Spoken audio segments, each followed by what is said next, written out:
guys, sa video na to gusto ko ituro sa inyo yung 5 steps kung paano nga ba matuto mag-gitara. So disclaimer lang po na hindi po ako professional, pero gusto ko pong ibahagi sa inyo yung nalalaman ko tungkol sa gitara at kung paano nga ba mas mabilis na matuto. Kung hindi ka pa nakasubscribe sa ating channel, mag-subscribe ka muna dyan sa baba. Pakishare na din ang video na to dun sa mga kilala nyo na gusto matuto mag-gitara at gusto malaman kung paano nga ba magsimula at kung paano matuto. Ba yung unang bagay na dapat nating alam para matuto tayo mag-gitara. So unang-una dapat natin na malaman ay dapat willing tayo na matuto mag-gitara. Dahil ang pagkatuto nagsisimula yan sa kagustuhan natin na matuto.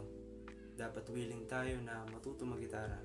Yun ang una dapat natin alam. Dalawa ay dapat meron kang gitara na ginagamit o dapat mayroon kang nahihiraman ng gitara. Kahit wala ka pa ngayong gitara, dapat may gitara ka na nahihiraman. Sa pinsan mo yan, sa kakilala mo man, kaklase.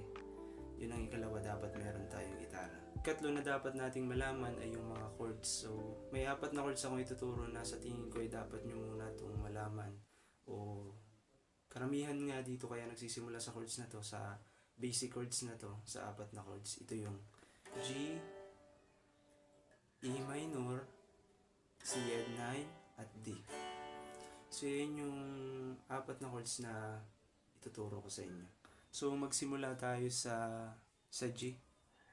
So ganito yung G. So alam naman natin yung bilang simula dito 1, 2, 3, 4, 5, 6 strings. So itong pinakamaliit natin na daliri. Dito sa ikatlo, 1, 2, 3, tapos sa pinakang baba. Tapos ito naman, yung sunod ng maliit nating daliri. Dito naman sa kasunod. Yan. Dito naman. Sa ikatlo rin. So ito namang gitna ng daliri natin ay dito naman natin nilalagay sa pinakang taas. So kapantay pa rin siya nung ating dalawang daliri. So isang ano lang siya. 1, 2, 3.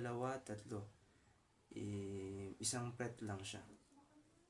So, ito namang natitira ay dito lang siya sa second fret. So, fret ang tawag natin dito sa kada ano na yan. So, itong ituturo natin ay dito naman sa kalapit nung gitnang daliri natin. So, yan. Ganyan yung magiging itsura niya. Dito sa ikalawa. Baba lang nito. Yan, G na. Yan ang ating G.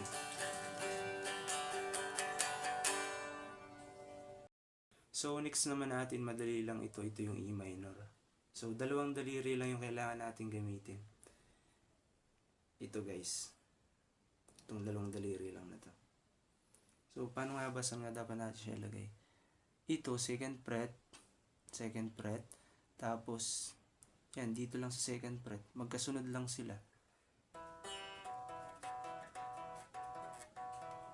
Yan guys, magkasunod lang sila. Dito at dito.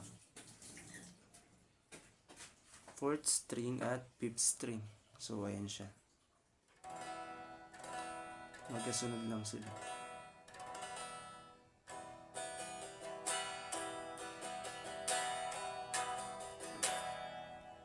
So, ang next naman natin, pangatlo naman natin ay yung C9. So, yung C9, para lang din siyang G. Yun nga, yung dalawa nandito. Tapos, diba ito yung G. Yan. Ibababa lang natin siya ng isa. Yan. So, matitira itong 6 string. Binaba lang natin siya ng isa. C9 na yan. Next naman natin ay yung D. Tatlong daliri lang yung kailangan natin dyan. So, ayan. Ito lang kailangan natin daliri. Tanggalan natin dalawa. So, ito lang yung kailangan natin. Itong dalawa, ito, wacky, ay dito natin siya. Kailangan may gitna siya sa first string at pan-third string. So, ayan, dito pa rin siya sa second fret. Ito namang natitira, ay dito natin siya ilalagay sa gitna. Ayan.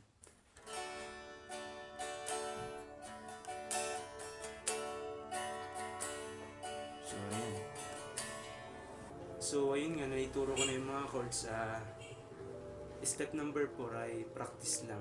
Kailangan mo lang siyang practice ng i-practice. Para mapamilyar yung daliri mo ng tainga mo para malaman mo yung tunog ng chords. Practicein mo lang siya ng practicein. So kapag masakit na yung daliri natin, huwag nating ipilit. So kailangan din natin pahingahin yung daliri natin dahil hindi naman pwede na kahit na hindi naman yan dudugo. So pag alam natin masakit na, kailangan lang natin ng pahingahan. So step number 5 natin, i-apply natin siya sa kanta. Yun yung pinakamagandang gagawin natin para matuto tayo mag-gitara. Matapos mo na siyang aralin, practice mo na siya, naaaral mo na yung chords, kabisado mo na. Ngayon naman, step number 5, i-apply natin siya sa kanta. So ayun nga, alam na natin yung chords, i-apply na natin sa kanta. So yun lang yung may babahagi ko sa inyong paraan kung paano matuto mag-gitara, at sana natuto kayo at sana mas matuto pa kayo sa dahil sa video na to. At yun lang, at maraming salamat sa panonood. God bless you guys. God bless you.